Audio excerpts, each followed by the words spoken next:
گزشتہ دو خطبوں میں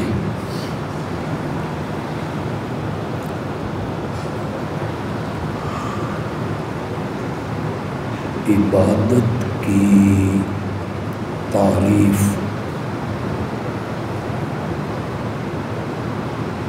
اور عبادت کا مفہوم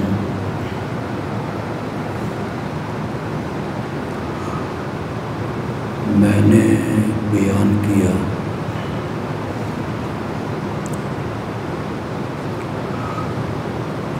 کہ دو نظریے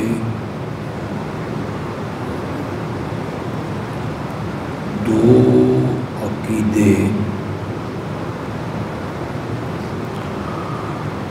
ذہن میں رکھ کے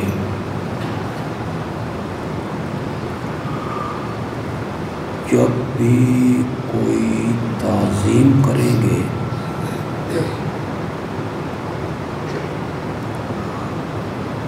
تو وہ دو عقیدے اس تعظیم کو عبادت بنا دیں گے۔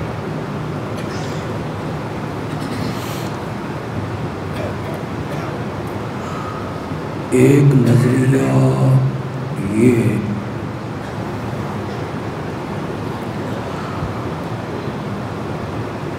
کہ جس ہستی کی تعظیم کر رہا ہوں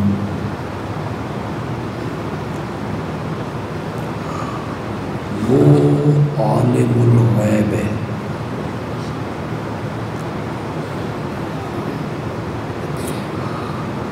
وہ مجھے دیکھ رہا ہے اور میں اسے نہیں دیکھ رہا۔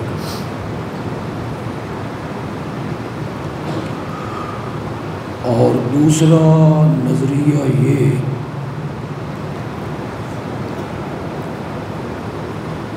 کہ وہ مختار کل ہے،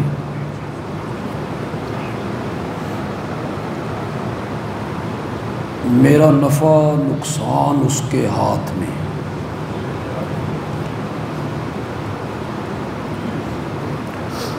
یہ دو عقیدے ہر عمل کو عبادت بنائیں۔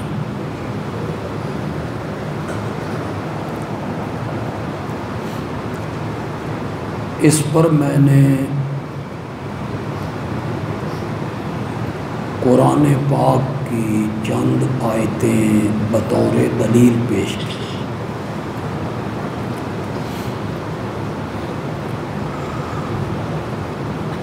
یہ جو عبادت کی تعریف میں نے کی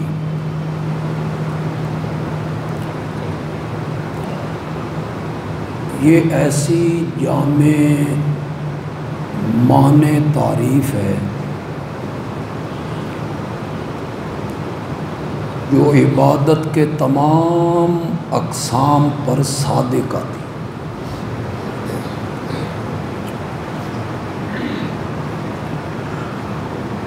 عبادت کی تین اقسام ہیں۔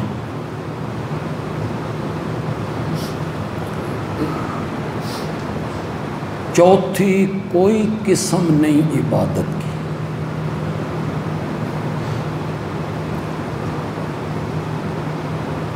عبادت کی پہلی قسم ہے مالی عبادت،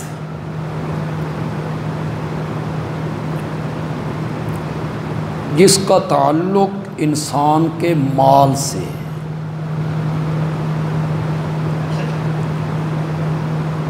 پیداوار سے ہے، سونا چاندی سے ہے، اناج سے ہے۔ اس کا آواز کم کرے تھوڑا سا۔ جیسے زکوٰۃ دینا،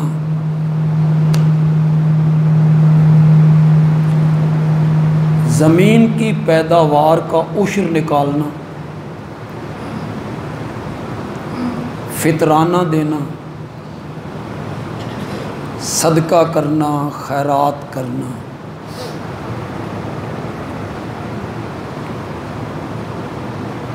اسی مالی عبادت میں ہے نظر ماننا۔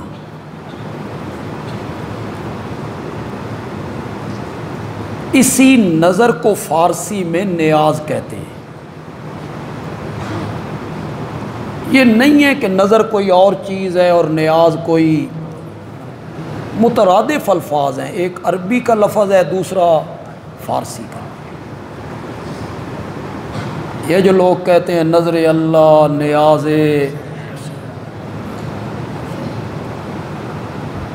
جس چیز کو عربی میں نظر کہتے ہیں اسے فارسی میں نیاز کہتے ہیں، اسے منت بھی کہتے ہیں۔ میرا مریض ٹھیک ہو گیا، اللہ کے نام پہ دیگ اتاروں گا، یہ ہے منت ماننا، جس نوں تساں آدھے ہو سکھ لینا۔ کئی لوگ عقل سے پیدل ہوتے ہیں، میرا فلاں کام ہو گیا تو میں 1000 نفل پڑھوں، کام ہو جاتا ہے، ان 1000 نفل گاٹے پہ گئے، علماء کے پاس آ کے کہتا ہے کوئی راہ کڈھو جی۔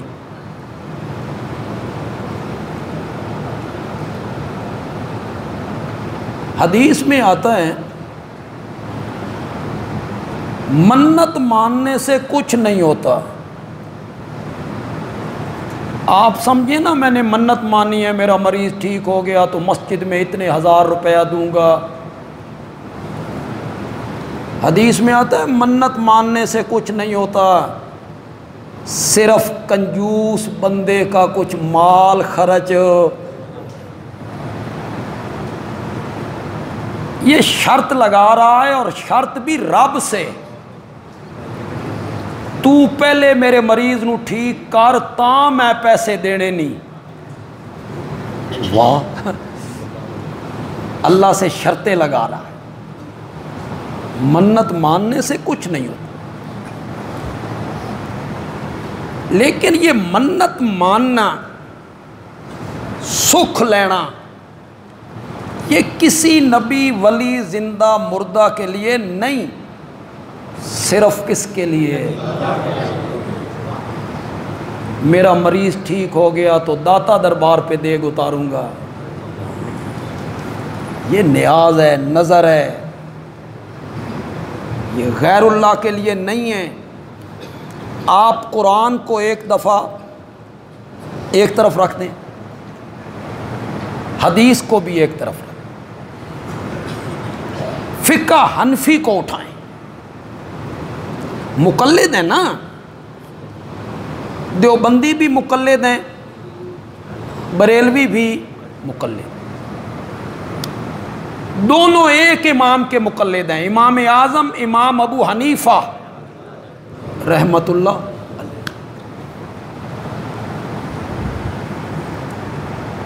ایک بات ذہن میں رکھیے گا،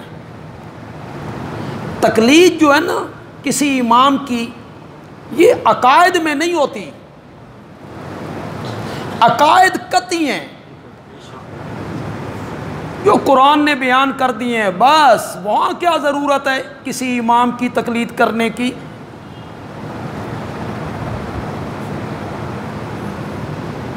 کوئی واضح حکم حدیث میں آ گیا، تقلید کی کوئی ضرورت نہیں۔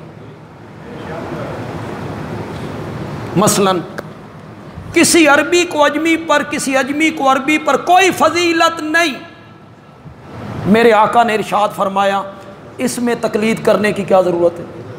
ہر بندے کو سمجھ آ رہا ہے، ہر بندہ اس ارشاد کا مفہوم سمجھ رہا ہے کہ فضیلت کا معیار قومیت نہیں، رنگ نہیں، نسل نہیں، تقوی ہے۔ تقلید وہاں ہوتی ہے جہاں کوئی حدیث قرآن سے ٹکرا جائے، یا دو حدیثیں آپس میں، وہاں ضرورت پڑتی ہے کہ کوئی اہل علم آدمی اس کا مفہوم بیان کرے، اس کو حل کرے۔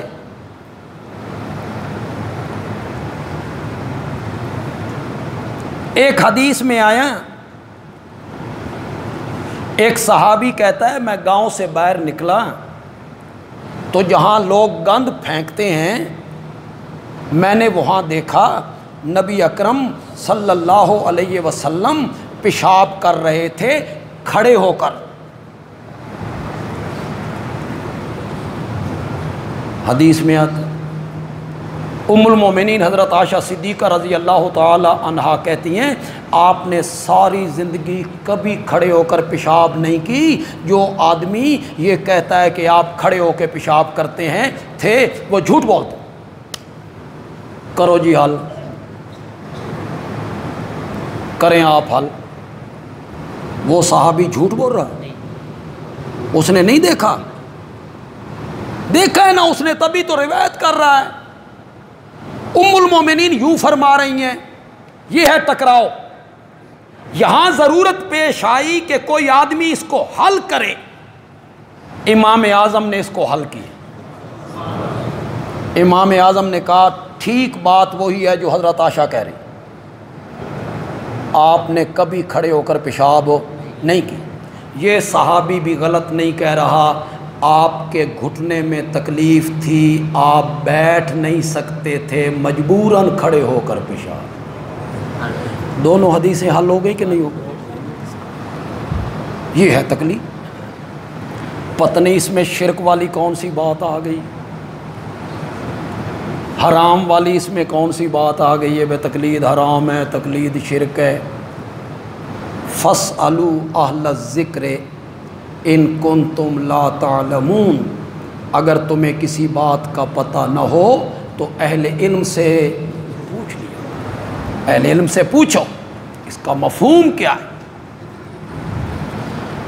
دیوبندی اور بریلوی دونوں مکاتب فکر امام اعظم امام ابو حنیفہ رحمۃ اللہ علیہ کے مقلد ہیں. انڈونیشیا کے لوگ شافعی ہیں, ترکی کے لوگ حنفی ہیں, عمان اور اس طرف کے علاقے کے لوگ مالکی ہیں, خود سعودیہ کے لوگ حنبلی ہیں. تو ہم جو پاکستان میں رہنے والے ہیں امام اعظم کے مقلد ہیں, فقہ حنفی کی کتابیں آپ اٹھائیں, کیا لکھا ہے ان کتابوں میں, بحر الرائے کا آپ اٹھائیں, اس میں خدا گواہ ہے واضح طور پہ لکھا ہوا ہے النظر عبادت. نظر کیا ہے؟ میں ممبر پہ جمعے کے دن سٹیج پہ کچی بات کروں, کل آپ مجھے کہیں کہ کہاں لکھا ہوا ہے, میں آئیں بائیں شائیں کرنے لگ جاؤں. میری یہ عادت نہیں ہے کہ میں کچی باتیں کروں. اس پر آپ یقین کریں, کسی کو شک ہو تو صبح آئے بحر الرائق دیکھے. النظر عبادت, نظر کیا ہے؟ اگلی عبارت بھی سناؤں. اگلی عبارت میں تھوڑا سا فتویٰ ہے, میں تو خود فتوے نہیں لگاتا, لیکن اگلی عبارت میں فتویٰ ہے جو فقہ کے علماء نے لگایا ہے. میں ترجمہ نہ بھی کروں گا تو آپ کو فتوے کی سمجھ آ جائے گی. لکھتے ہیں نظر و عبادت والعبادت لغیر اللہ ہے, اور غیر اللہ کی عبادت کرنا کفر صریح و شرک قبیح. کیونکہ ہم نے کلمے میں کہا تھا لا الہ الا اللہ, اللہ کے سوا کوئی عبادت کے لائق نہیں. مالی عبادت میں نظر ماننا ہے, مالی عبادت میں نیاز ہے, مالی عبادت میں منت ماننا ہے. میرا مریض ٹھیک ہو گیا, فلاں مسجد میں پیسے دوں گا, ایک دیگ اتاروں گا, غریبوں میں تقسیم کروں گا, یہ منت ہے. منت صرف رب کے لیے ہے. کیسے ہے بھائی حافظو؟ اذ قالت امرأۃ عمران, عمران کی بیوی نے کہا انی نظرت للرحمن، میں نظر مانتی ہوں کس کے لیے؟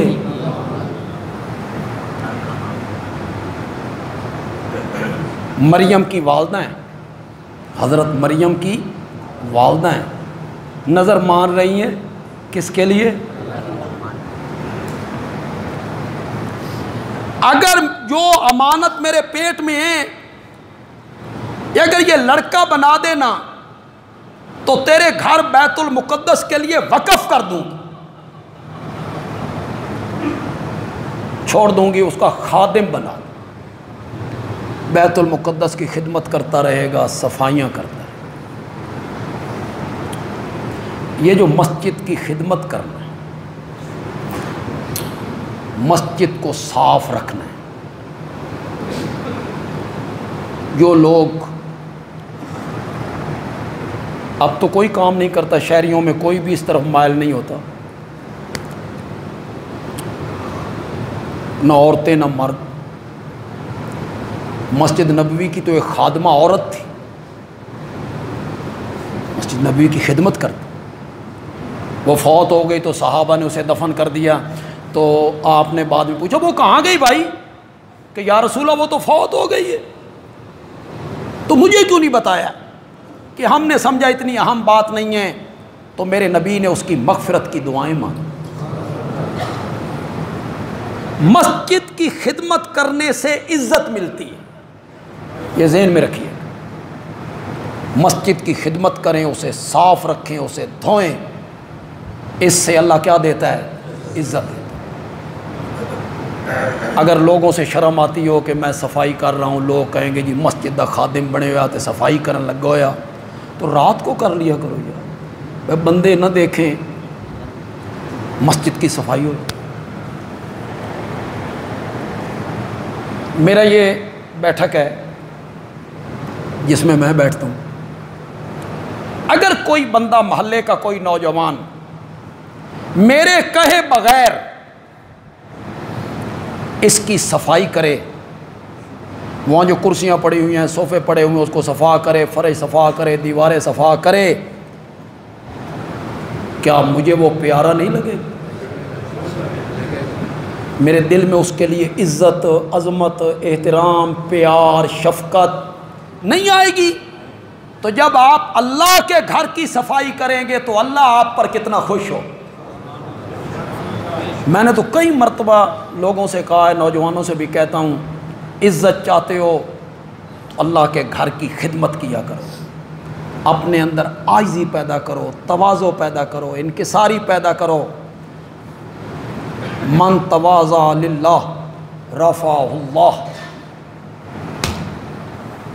لوگ کہتے ہیں تکبر کرنے میں بڑی بڑائی ہے، تکبر میں عزت ہے، خاک عزت ہے۔ متکبر لوگ کو تو متکبر آدمی کو تو لوگ گالیاں نکالتے ہیں، پیٹھ پیچھے اس کو برا بھلا کہتے ہیں، کسی کے سلام کا جواب نہیں دیتا، ہاتھ ملاتا ہے تو 2 انگلیاں ملا دیتے، اس کی کون عزت کرتا ہے؟ جو اللہ کے لیے عاجزی اور تواضع اختیار کرتا ہے، رفعہ اللہ، اللہ اسے بلندیاں عطا کرتے ہیں۔ عزت تواضع میں، عزت تکبر میں نہیں ہے، عزت عاجزی کرنے میں۔ تو مریم کی والدہ نے جب نظر اور منت مانی، کس کے نام کی مانی؟ تو عبادت کی جو قسم ہے مالی، 3 قسموں کا میں نے ذکر کیا ہے، پھر لکھ لیں، یاد کر لیں۔ جتنے لوگ آپ بیٹھے ہیں، میں نے پچھلے 2 جمعوں میں عبادت کی تعریف کی ہے، مفہوم بیان کیا ہے، پھر قرآن کی آیتیں میں نے اس پر پیش کی ہیں، میں نے سبقاً آپ کو پڑھایا ہے عبادت کسے کہتے ہیں۔ کوئی دسو تے صحیح یار، تو ان کوئی سمجھ آئی بھی ہے کہ کوئی نہ؟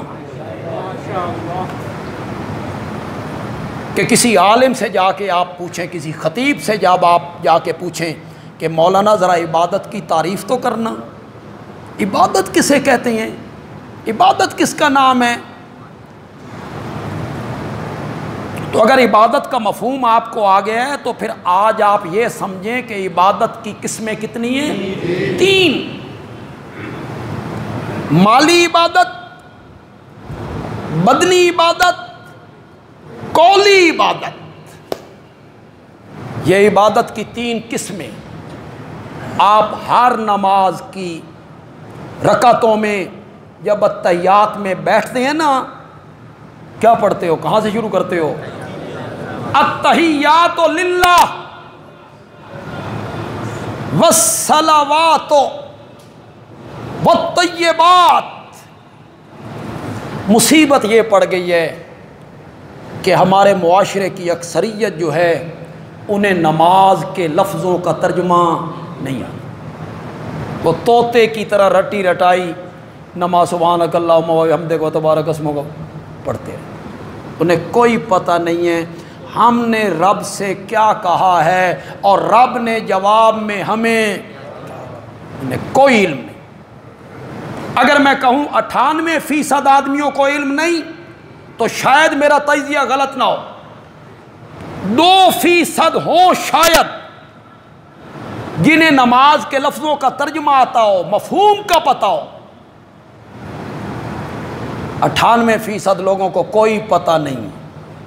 ہاں یہ گلہ ہے کہ نماز خیال بڑے آندے نے، وسوسے بڑے آندے نے، دنیاوی خیالات آتے ہیں نماز میں، اس کا کوئی حل بتائیں۔ میں نے کہا اس کا حل صرف ایک ہے، نماز میں پڑھے گئے الفاظ کا ترجمہ سمجھو، اور جب الفاظ ادا کرو تو ذہن کس کی طرف ہونا چاہیے؟ ترجمے کی طرف ہونا چاہیے۔ جب ذہن ترجمے کی طرف چلا جائے گا تو باقی وسوسے ذہن میں نہیں ہے۔ ترجمہ پڑھیے گا، مفہوم کیا ہے اس کا؟ اللہ گواہ ہے اگر کوئی آدمی نماز میں پڑھے گئے الفاظ کا ترجمہ جانتا ہو، مفہوم جانتا ہو، سمجھ کے نماز پڑھے، میں نے رب سے کیا وعدہ کیا ہے، کیا کہا ہے، رب نے مجھے کیا کہا ہے، اگر کوئی آدمی صرف نماز میں پڑھے گئے الفاظ کا ترجمہ سمجھ لے، اس کے دل میں شرک والی بیماری نہیں رہ سکتی۔ یہ نہیں ہو سکتا کہ نماز کا ترجمہ بھی جانتا ہو پھر شرک کرتا ہو۔ شرک اسی لیے کرتا ہے کہ وہ نماز کا ترجمہ نہیں جانتا۔ میں صرف ایک مثال پیش کر دیتا ہوں۔ ہمارے معاشرے میں کئی لوگ، پڑھے لکھے لوگ، یہ کہتے ہوئے آپ پائیں گے کہ اللہ میری نہیں سنتا، اور یہ جو بزرگان دین ہیں، نیک بندے ہیں، ان کی اللہ نہیں موڑتا، میری ان کے آگے ان کی۔ سنتے رہتے ہو کہ نہیں سنتے رہتے؟ بولو تو صحیح ذرا۔ میں گناہگار ہوں، میں بدکار ہوں، اللہ کا نافرمان ہوں، میری نہیں سنتا۔ یہ نیک بندے ہیں، انہوں نے بڑی باتیں کی ہیں، ریاستیں کی ہیں، اللہ کے کریم ہیں، ان کی نہیں موڑتا، میری نہیں سنتا۔ یہ کہنے والا اگر نماز پڑھتا ہے تو جب رکوع سے یہ اٹھتا ہے کیا کہتا ہے؟ شاباش، پڑھو تو صحیح، زور سے پڑھو نا یار۔ رکوع سے اٹھ، ہر رکعت میں کیا کہتا ہے؟ سمی اللہ، سمی اللہ لمن حمیدہ۔ سامع اللہ کا معنی ہے اللہ نہیں سنی۔ سامع اللہ کا معنی ہے اللہ نے نہیں سنی۔ بولو، سامع اللہ کا کیا معنی ہے؟ اللہ نے سن لی بات اس بندے کی جس نے اس کی حمد و تعظیم کی، پھر رکوع میں جو آپ اس کی حمد و تعظیم کرتے ہیں سبحان ربی العظیم بلند آواز سے کرتے ہیں، نال اللہ سن دا، اٹھتے ہوئے کیا کہتے ہو؟ اللہ نے سن لی، مسجد سے نکل کے کیا کہتا ہے؟ میری نہیں سندا۔ کیا علاج اب اس کا؟ اس جاہل بندے کا کیا علاج ہے جسے علماء نے یہ پٹی پڑھا دی اور اس نے آنکھیں بند کر کے علماء کی بات کو مان لیا کہ میں بدکار ہوں، روح سیاہ ہوں، نافرمان ہوں، لہذا اللہ میری نہیں سنتا۔ یہ نیک بندے ہیں، اللہ والے ہیں، انہوں نے بڑی ریاضتیں عبادتیں کی ہیں، تے عبادتیں بھی ساڈے واسطے کیتیاں نے،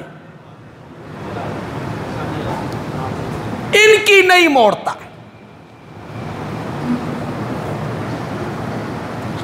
میں ایک مثال دے کے سمجھایا کرتا ہوں، پتہ نہیں وہ مثال صحیح ہے یا نہیں ہے،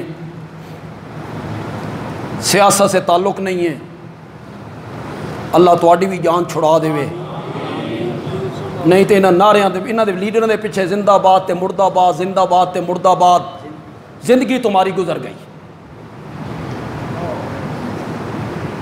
الیکشن آئے، انہوں نے ایک چوسنی، وہ بچوں کے منہ میں چوسنی نہیں دیتی، وہ ہمارے منہ میں دی، ہم چوسنے لگ گئے، ایک کامیاب ہو کے اسمبلیاں پہنچ گئے، اساں پھر سارے 5 سال روندے رہے۔ قریب الیکشن آئے گا تو سڑکیں بننے لگ جائیں گی، گلیاں بننے لگ جائیں گی، نالیاں بننے، الیکشن گزر گیا، تو کون میں کون، بس کوئی انقلاب آ جائے، اچھا انقلاب، بندے مر گئے ہیں یار، ہوں تو اسی بھی مر گئے۔ میں ہر جمعے آپ کو کہتے ہوئے یار اچھا بھی مجھے نہیں لگا، 1.5 لاکھ روپیہ بل آیا ہے، 1.5 لاکھ کل ادا کرنا، اور 3 میٹروں کا بل 27 تاریخ کو پھر ادا کرنا۔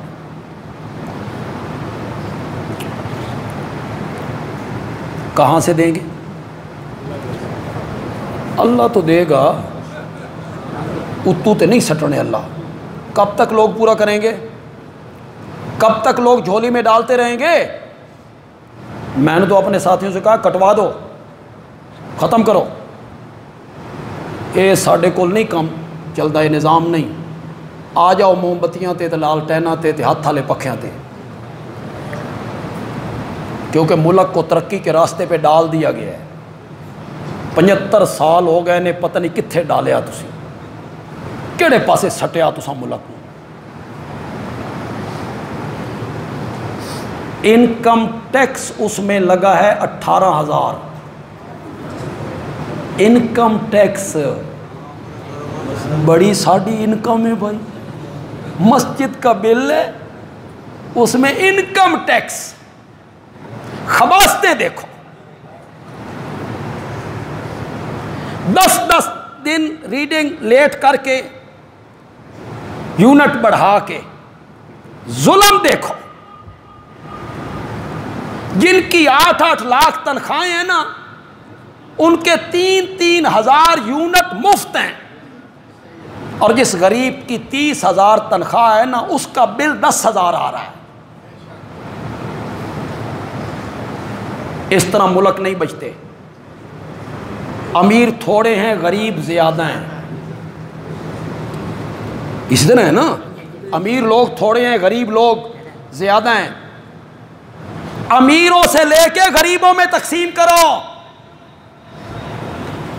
غریبوں سے لو، امیروں سے لو، غریبوں میں تقسیم کرو، پھر ملک بچے گا۔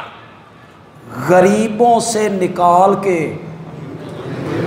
امیروں کی عیاشیاں پوری کرو گے نا، ملک نہیں رہے گا۔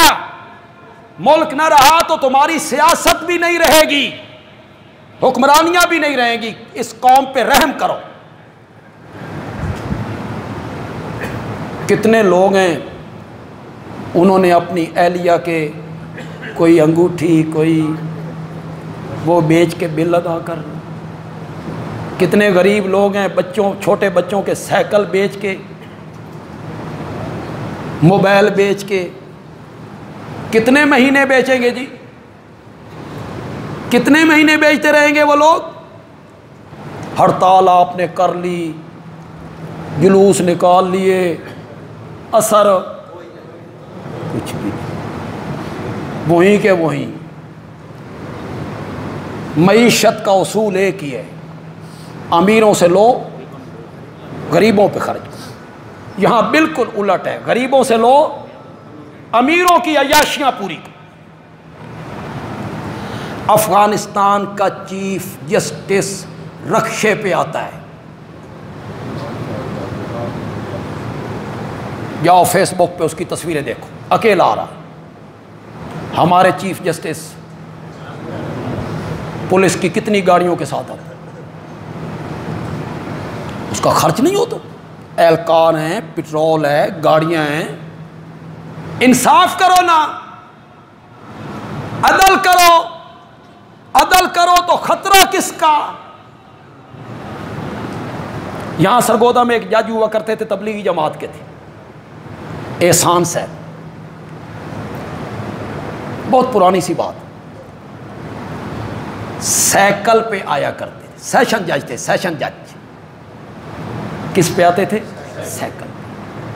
چنے بھنے ہوئے ساتھ لاتے تھے، دوپہر کے ٹائم وہ کھایا کرتے تھے. وہ کہتے تھے جتنی میری تنخواہ ہے اس تنخواہ میں اسی طرح گزارا. عدل کرتا تھا بندہ. ہمارے بندیال کے ساتھ ایک پنڈ ہے، اس پنڈ کا ایک مقدمہ اس کے پاس تھا. اس وقت خوشاب ضلع نہیں بنا تھا. وہ تبلیغی جماعت لے کے اس پنڈ میں چلا. جج صاحب خود شام کے ٹائم فقیر کا بھیس بدل کے اس قاتل کے گھر چلے گئے، خیرات کے لیے آواز لگائی. قاتل کی ماں باہر نکلی، اس نے خیرات ڈالی. ساتھ اس نے کہا فقیرہ میرا پتر جیل چے 3 دن تو بعد فیصلہ ہے سرگودے، دعا کر اللہ رہائی دے وے. جج صاحب نے کہا تیرے بیٹے نے کیا کیا ہے؟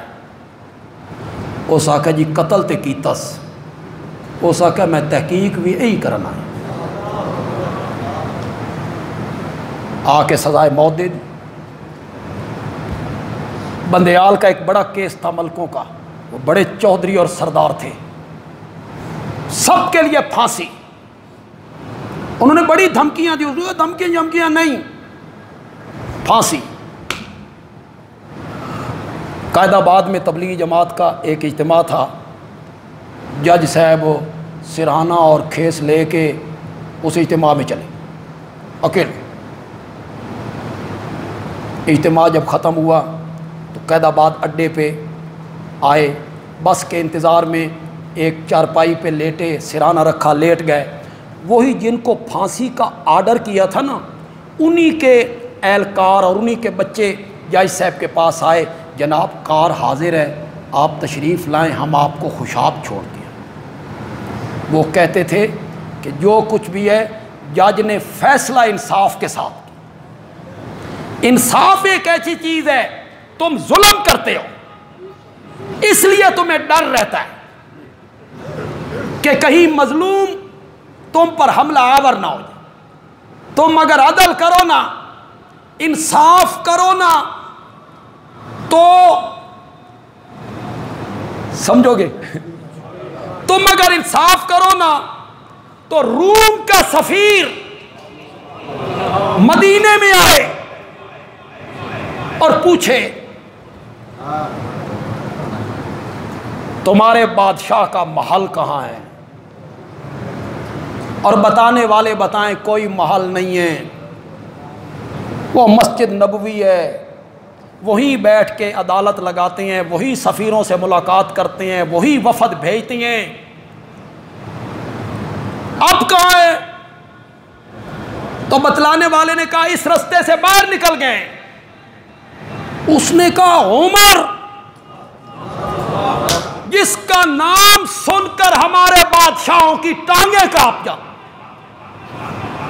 نہ ہاتھی نہ گھوڑے نہ فوج نہ پولیس نہ فوج ادھر چلا گیا, وہ بھی اسی رخ پہ چلا گیا. اس نے دیکھا ایک درخت کی چھاؤں میں حضرت عمر نے اینٹ کا سرہانہ بنایا ہوا ہے اور میٹھی نیند سو رہے ہیں. اس نے اوپر کھڑے ہو کے کہا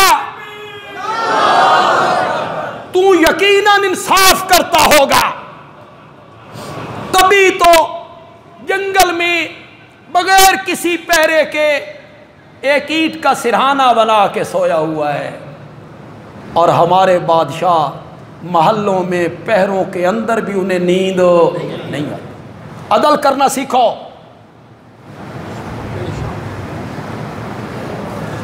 افغانستان کا گورنر سڑک پہ جا رہا ہے, آگے سے ایک آدمی نے پہچانا, اس نے وہیں اپنی درخواست پیش کی. گورنر صاحب وہیں نیچے بیٹھ گئے, گھٹنے پہ درخواست رکھ کے وہیں منظور کر. یہ اجڑ ہے نا, وہ مدرسوں کے پڑھے ہوئے ہیں نا, اجڑ. تم کیا ہو, آکسفورڈ کے پڑھے ہوئے, تعلیم یافتہ. تم غریبوں کی سنتے نہیں ہو, مظلوموں پہ ظلم کرتے ہو, رشوت کھاتے ہو. وہ مدرسوں کے پڑھے ہوئے ہیں, تم آکسفورڈ کے پڑھے ہوئے ہو. ان کا چیف جسٹس, آرمی چیف باہر نکلتا ہے, دیکھتا ہے ایک عورت ریڑھی پر پھل بیچ رہی ہے, وہ قریب آتا ہے, کہتا ہے بہن گھر چلی جاؤ, تیری ماہانہ جو وظیفہ ہے وہ تجھے گھر میں ملے. سر کو وزیر دفاع کی تنخواہ 35,000 ہے. افغانستان کا وزیر دفاع جو اس کی تنخواہ کتنی ہے, 35,000. تم نے یہاں تماشے بنائے. تمہارے چیف جسٹس جب ریٹائر ہوتے ہیں تو ان کی پینشن 8 لاکھ روپے ہے. کتنے ریٹائر چیف جسٹس ہمارے ملک میں رہتے ہیں جی؟ یہ یہاں رہنا پسند نہیں کرتے, ہمیں عذاب میں دھکیلا ہوا ہے ان لوگوں نے. یا اللہ تو رحم فرما. ہمارے اندر جلے ہوئے ہیں مولا, انہوں نے بڑی تباہیاں پھیری ہیں, انہوں نے بڑی تجوریاں بھری ہیں, انہوں نے بڑی رشوت کا مال کھایا ہے, انہوں نے بڑے ظلم کیے ہیں. مولا چلا میرے مولا اپنی لاٹھی, چلا لاٹھی, انہیں بھی سبق ملے. لیکن اعمالکم امالکم, کیا کریں, تمہارے اعمال ہی تمہارے حاکم, تمہارے اعمال ہی تمہارے حاکم. یہاں جو نیچے رعیت ہے وہ کیا ہے؟ 2 نمبر مال بیچنا, جھوٹی قسمیں اٹھانا, جھوٹ بولنا, دھوکہ دینا. غریب ہے وہ, تاجر ہے وہ, جیسے ہمارے اعمال ویسے ہمارے. ہمیں بھی تو اپنے آپ کو بدلنا چاہیے. اللہ تعالیٰ رحم فرمائے اس ملک پر. یہ ملک ایک نظریے پر قائم ہے, چونکہ اس ملک کی بنیادوں میں بہت خون ہے, شہیدوں کا بہت خون ہے, اس لیے ہمیں یقین ہے کہ اس ملک نے قیامت کی صبح تک باقی رہنا ہی رہنا ہے انشاءاللہ. اور وہ سب شہیدوں کا ہے, وہ جو شہیدوں نے قربانیاں دی, وہ جن کے بیٹوں کو نیزوں کی انیوں پہ اچھال دیا گیا, جن کی بیٹیوں کی عصمت دری کی گئی تھی, اندھے کنویں میں انہوں نے چھلانگیں لگائی تھی, باپ نے اپنے ہاتھ سے بیٹیوں کو ذبح کر دیا, ان کی عزت کوئی نہ لوٹے. بس وہی ہے جس کی وجہ سے یہ قائم ہے اور انشاءاللہ قائم رہے گا انشاءاللہ. تھوڑی سی شفقت کریں, مجھے ہر جمعے پہ کہتے ہوئے بھی شرم آتی ہے, تھوڑی سی شفقت کریں. جو صاحب ثروت لوگ ہیں خاص کر کے, جنہیں 1000 2000 5000 10,000 دیتے ہوئے کوئی فرق نہیں پڑتا، وہ ذرا غریبوں کو، متوسط طبقہ کو تو میں کہہ نہیں سکتا، مجھے کہتے ہوئے بھی شرم آ رہی ہے، ان کو اپنا گھر چلانا مشکل ہو رہا ہے، بچوں کی فیسیں بھرنا مشکل ہو رہا ہے، اپنے بل دینے ان کے لیے مشکل ہو رہے ہیں، آٹا خریدنا مشکل ہو رہا ہے، ان سے تو میں کہتے ہوئے مجھے شرم آتی ہے۔ لیکن جو صاحب ثروت ہو، جنہیں اللہ نے بھی حساب کر کے نہیں دیا، بے حساب دیا ہے، وہ ذرا محنت کرو، تھوڑی سی ہمت کرو، اللہ کرے کہ یہ بل جو ہیں بجلی کے، اللہ کرے یہ ادا ہو جائے۔ کچھ مہینے ہیں انشاءاللہ، سولر سسٹم کا سارا نظام صرف 2 لاکھ روپے رہ گئے، باقی سارا مکمل ہو گیا۔ صرف 2 لاکھ روپے ہم نے دینے ہیں سولر والوں کو، 2-3 دنوں میں وہ کام شروع ہو جائے گا سولر سسٹم کا۔ اللہ کرے، من خطرہ ایک اور بھی ہے، یہ سولر سسٹم تے بھی ٹیکس نہ لا دیں، کیا پتہ ہے ان کا، کوئی قانون پاس کر دیں بے سولر سسٹم تو سبھی پیسے دو۔ اس ملک میں کیا ہے، جو ٹیکس لگا دیں، پتہ نہیں وہ کون کون سے ٹیکس ہیں، مانتے ہی آندے بھی نہیں، وہ ٹیکس لگاتے لگاتے نیچے لکھتے ہیں مزید ٹیکس۔ کیا ٹیکس؟ مزید ٹیکس کر لو۔ خطرہ مجھے یہ ہے کہ کہیں یہ قوم تنگ آ کے نا لاوا پھٹ نہ جائے، جب ان کے بچے گھر میں بھوکے مرنے لگیں گے نا، اور بل بلائیں گے نا ان کے بچے، اور ان کے میٹر کٹیں گے نا، تو یہ لاوا کہیں پھٹ نہ جائے اور تمہارے لیے وبال نہ بن جائے۔ خطرہ مجھے یہ، اللہ اپنی رحمت فرما، اللہ اپنی رحمت فرما۔ آئیں جی، جو صاحب ثروت حضرات ہیں، ذرا میں ان سے پھر گزارش کروں گا، ذرا آپ ہمت کر لیں تھوڑی سی۔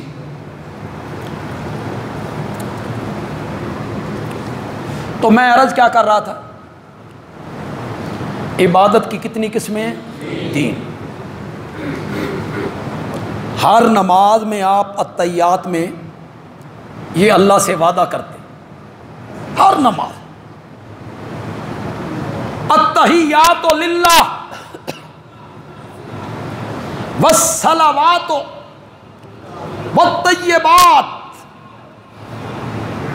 سورۃ فاتحہ کی تفسیر تو میں آپ کو سمجھا رہا ہوں، یہ سورۃ فاتحہ جو پڑھی جاتی ہے، اس کا معنی تو انشاءاللہ آپ کو آ جائے گا۔ ایاک نعبد و ایاک نستعین جب آپ پڑھیں گے تو سارا عبادت کا مفہوم آپ کے ذہن میں ہوگا۔ پھر جب آپ اللہ سے کہیں گے نا ایاک نعبد و ایاک نستعین، تو آپ کو کہتے ہوئے لطف بھی آئے۔ اس کے بعد ہو سکتا ہے میں سبحانک اللہم ثنا، وہ بھی آپ کو ترجمے کے ساتھ میں پڑھا دوں، اللہ کرے۔ سورۃ فاتحہ تو آپ پہلے سمجھ لیں نا، اس کا معنی مفہوم آپ سمجھ لیں۔ آپ میری یہ تقریریں فیس بک پہ پیچھے جو میں نے تقریریں کی ہیں، یہ رمضان المبارک کے پہلے جمعے سے مضمون شروع ہے۔ رمضان، شوال، ذیقعدہ، ذی الحج، محرم، صفر، 6 مہینوں سے سورۃ فاتحہ کی تفسیر شروع ہے، اور ہم ابھی پہنچے ہیں ایاک نعبد۔ پچھلی تقریریں آپ فیس بک، ہمارا جو پیج ہے اس پہ دیکھیں، بندیالوی کہتا ہے بندیالوی، اس پہ آپ دیکھیں، نکالیں اسے، اس پر آپ کو یہ ساری تقریریں مل جائیں گی۔ ایک دفعہ پھر سنیں اس کو، فارغ اوقات میں سنیں، جب کہیں سفر پہ نکلتے ہیں تو دوران سفر سن لیں، پہلا خطبہ، دوسرا خطبہ۔ رمضان کا پہلا جمعہ جو تھا نا، وہ انگلش کی تاریخ دیکھ لیں، انگریزی تاریخ، اس تاریخ سے آپ سننا شروع کر دیں۔ ہمارا یوٹیوب چینل جو ہے، جو ہم کچھ شروع کیا ہے ہم نے، لیکن اب ہم اسے منظم طریقے سے شروع کرنا چاہتے ہیں، وہ ہے بندیالوی کہتا ہے، بس اتنا ہی ہے نا، بندیالوی کہتا ہے آفیشل، وہ آپ لائک کریں، اس کے ساتھ آپ منسلک ہو۔ اس پر میں ایک سلسلہ شروع کرنے لگا ہوں. 15 منٹ کے لیے قرآن پاک کا لفظی ترجمہ اور اس کی مختصر سی تفسیر. آپ گھر بیٹھے کوئی قرآن پڑھنا چاہے ترجمے کے ساتھ تو وہ پڑھ سکے گا، لیکن آپ اسے لائک کریں. یوٹیوب چینل بندیالوی کہتا ہے آفیشل، اس میں میں دوسرا سلسلہ، اگر اللہ نے مجھے ہمت دی، ربیع الاول میں مجھ پر بڑا بوجھ ہوتا ہے بیرونی دوروں کا. اس وقت بھی پورا ربیع الاول اگلا مہینہ میرے پاس کوئی تاریخ خالی نہیں، اور 12 ربیع الاول کو میں نے 4 تقریریں کر. تو اس طرح بھی ہوتا ہے، ایک دن میں 2 3 4. آپ دعا کریں اللہ ہمت دے. مجھے وقت ملا نا تو اس ترجمے کے ساتھ 15 منٹ کا یہ ہوگا، صرف لفظی ترجمہ اور اس کی مختصر سی تفسیر. ہماری مائیں، بہنیں، بیٹیاں وہ گھروں میں سن سکیں گی، قرآن کھول کے پڑھ سکیں گی، انہیں انشاءاللہ ترجمہ آ جائے گی، گھر انہیں کلاس مل جائے گی. میرا بڑا دل ہے کہ میں اس کے ساتھ ساتھ 15-20 منٹ کا ایک سلسلہ شروع کروں، ترتیب وار سیرت النبی صلی اللہ علیہ وسلم، پیدائش سے شروع کروں، پھر آپ کی قبل از نبوت زندگی کیسے گزری، کہاں گزری، پھر بعد از نبوت زندگی کیسے گزری، کہاں گزری، پھر ہجرت کیسے ہوئی، پھر بدر، پھر احد، پھر خندق. وہ جو پوری سیرت ہے نا، وفات تک اور آپ کی تدفین مبارک تک، جب آپ کو دفن کیا گیا، اس کو میں ترتیب سے بیان کرنا چاہتا ہوں. لیکن آپ ہمارے اس چینل کو لائک کریں. جو فیس بک کو، یوٹیوب دیکھتے ہیں، شوقین ہیں، آپ اس پر عمل کریں گے؟ ذرا زور سے بولو یار. ہمارے جو ساتھی ہیں جو اس چینل کو چلا رہے ہیں، انہیں کل پرسوں تک پتہ چلنا چاہیے کہ تعداد کتنی بڑھ گئی. آپ ایک اور مہربانی کریں ہمارے ساتھ. آپ کے جتنے دوست ہیں بیرون ملک، باہر کے ملکوں میں، سعودیہ میں، لندن میں، امریکہ میں، عرب کنٹری میں، کینیڈا میں، جہاں بھی آپ کے کوئی رشتہ دار دوست ہیں، تو آپ ان سے بھی درخواست کریں. اس میں ہمارا جمعہ بھی، ہمارا 18 بلاک کا درس بھی، جہاں جہاں میری تقریریں ہوں گی وہ سب تقریریں بھی، اور یہ ترجمے اور تفسیر کا سلسلہ بھی، سب کچھ انہیں اس چینل پہ ملے گا. بندیالوی کہتا ہے آفیشل یوٹیوب چینل، اور فیس بک پہ جو آنا چاہیں وہ بندیالوی کہتا ہے بندیالوی، اس پہ آئیں گے. تو آپ دوسرے دوستوں سے، احباب سے، رشتہ داروں سے بھی یہ سفارش کریں گے کہ نہیں کریں گے؟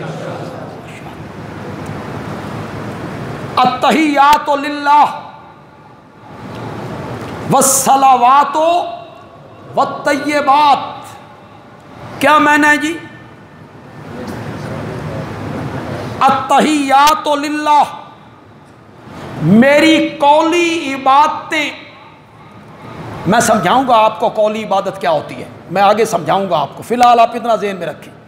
جس عبادت کا تعلق میری زبان سے ہے، جس عبادت کا تعلق میرے قول سے ہے،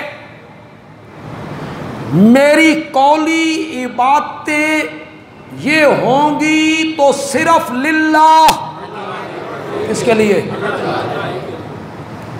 والصلوات، اور میری بدنی عبادتیں، جن عبادتوں کا تعلق بدن کے ساتھ ہے، اس میں قیام ہے، رکوع ہے، سجدہ ہے، التحیات ہے، حجر اسود کو چومنا ہے، بیت اللہ کا طواف ہے، صفا مروہ کے درمیان بھاگنا ہے. جن عبادات کا تعلق انسان کے بدن کے ساتھ ہے، مولا وہ بدنی عبادتیں بھی للہ، اس کے لیے. یہ ہر نماز میں آپ کہتے ہیں، ہر نماز میں آپ کہتے ہیں والطیبات، اور مولا میری مالی عبادت، اس میں صدقہ ہے، خیرات ہے، اس میں نظر ہے، نیاز ہے، منت ہے، چڑھاوا ہے، جس عبادت کا تعلق ہو میرے مال سے، چوپایوں سے، دودھ سے، اناج سے، پیداوار سے ہے نا، وہ عبادت بھی للہ۔ یہ ہر نماز میں آپ وعدہ کرتے ہیں۔ آئیے سورۃ انعام کے آخری رکوع میں اللہ نے میرے پیارے پیغمبر سے کہا کل، میرے پیغمبر آپ اپنی زبان مقدس سے کہیں، آیت اتنی مشہور ہے آپ میرے ساتھ ساتھ پڑھنے لگیں گے انشاءاللہ۔ ان صلاتی و نسکی و محیایا و مماتی للہ رب مولا میری نماز، مولا میری قربانی۔ کیا معنی؟ نماز میں دو قسم کی عبادتیں ہیں، بدنی بھی قولی بھی۔ قربانی میں ایک عبادت ہے مالی، تو نمازی کہتا ہے مولا میری نماز، میری قولی عبادت، میری بدنی عبادت، و نسکی، اور میری قربانی، مولا میری مالی عبادت۔ کائنات کے تاجدار اللہ سے کہہ رہے ہیں میری قولی، بدنی، مالی، تینوں قسم کی عبادتیں للہ رب العالمین لا شریک لہ۔ چلو یار ایک آسان سی آیت پڑھ دیتا ہوں، آپ سب کو یاد ہے، انا اعطیناک الکوثر، آگے فصل لربک، نماز پڑھ، لے ربک، اپنے رب کے لیے، ونہر، اور قربانی بھی کرو اپنے رب کے لیے۔ یہ کیوں کہا اللہ نے؟ نماز کس کی ہوتی ہے؟ اللہ کی۔ اللہ کے علاوہ کسی کی نماز ہوتی ہے؟ پھر یہ کہنے کا کیا مطلب ہے میرے پیارے پیغمبر نماز پڑھ اپنے رب کے لیے، قربانی کر اپنے رب کے لیے؟ معنی اس کا یہ ہے کہ میرے پیغمبر قولی عبادت بھی رب کے لیے، بدنی عبادت بھی رب کے لیے، اور مالی عبادت بھی۔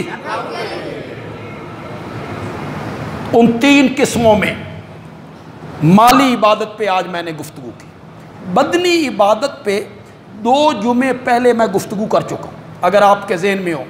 میں نے کیا بیان کیا تھا کہ سجدہ کرنا چاہیے تو کس کے لیے کرنا چاہیے؟ میں نے وہاں ایک بات کہی تھی، پتہ نہیں آپ کو یاد ہو یا نہ یاد ہو۔ میں نے کہا تھا یہ پیشانی اللہ کے سوا کسی اور کے سامنے جھکانا انسانیت کی تذلیل، ذلت ہے۔ یہ پیشانی جھکنی چاہیے، صرف کس کے سامنے جھکنی چاہیے؟ اور اسلام کی خوبی یہی ہے کہ وہ لوگوں کی پیشانیاں در در سے ہٹا کے ایک کے دروازے پہ جھکا دے۔ نبی پاک نے امت کو منع کیا، لعنت اللہ علی الیہود والنصارى اتخذوا قبور انبیائہم مساجدا۔ اللہ کی لعنت ہو یہودیوں پر اور عیسائیوں پر جنہوں نے اپنے اپنے نبیوں کی قبروں کو بنا لیا مساجدہ، سجدہ گاہ۔ اللہ خبردار، میں تمہیں اس کام سے منع کر کے جا رہا ہوں۔ تم سے جو پہلے لوگ تھے وہ اپنے نبیوں اور نیک لوگوں کی قبروں کو سجدہ گاہ بناتے تھے، میں تمہیں اس سے منع کر کے جا رہا ہوں۔ اللہم لا تجعل قبری وثنا یعبد، مولا میری قبر کو بت نہ بنانا جس کی پوجا پاٹ شروع ہو جائے۔ ام المومنین سیدہ عائشہ رضی اللہ تعالی عنہا فرماتی ہیں اگر میرے ذہن میں پیارے آقا کی یہ دعا نہ ہوتی میں تمہارے نبی کو ایک چٹیل میدان میں دفن کروا دیتی۔ قیامت تک آنے والے لوگ اپنے نبی کی قبر منور کی زیارت کرتے رہتے، لیکن مجھے خطرہ تھا کہ لوگ اس قبر کی کیا شروع کر دیں گے؟ پوجا پاٹ۔ اتنا یہ جو تم کہتے ہو نا سعودی حکومت نے یہ بند کر دیا، وہ بند کر دیا، یہ کر دیا، وہ کہا وہ تواڈے چلدیاں بند کیتا۔ پاکستانیاں دے کرتوت ہو۔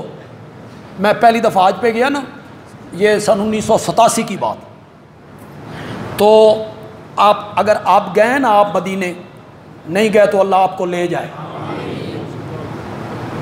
تو روضہ رسول کے آگے جب سلام پڑھتے تھے نا کھڑے ہو کے، سامنے باب البقیع ہے، دروازہ ہے، اب کیا کرنا ہوتا ہے؟ اس دروازے سے باہر نکلو، سیدھے پڑھ کے باہر نکل جاؤ، دوسرے دروازے سے پھر اندر آؤ۔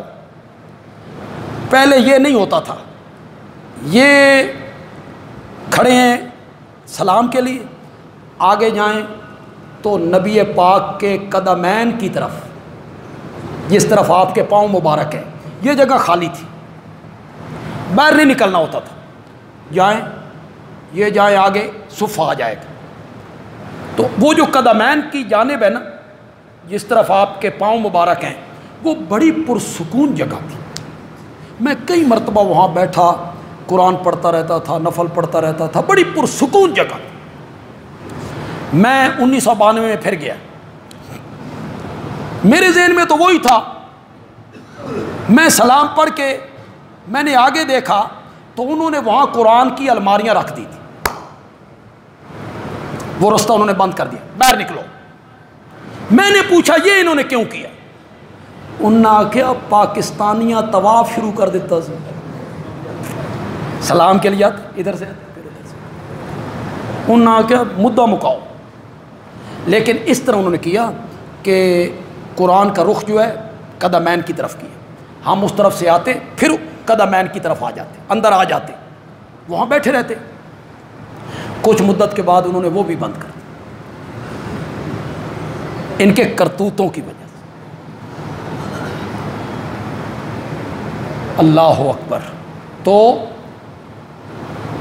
وقت تو جمعے کا ہو گیا ہے۔ آج کے خطبے میں نے آپ کو کیا سمجھایا؟ عبادت کی کتنی اقسام ہیں؟ قولی، بدنی، مالی۔ انشاءاللہ دو عبادتوں پہ میں نے بحث کر لی ہے، مالی بھی بدنی بھی۔ رہ گئی قولی، رہ گئی عبادت قولی۔ آئندہ جمعہ اس پہ شروع کروں گا، لیکن آپ ابتدا میں آئیں گے، ابتدا میں آئیں گے تب آپ کو سمجھ آئے گی۔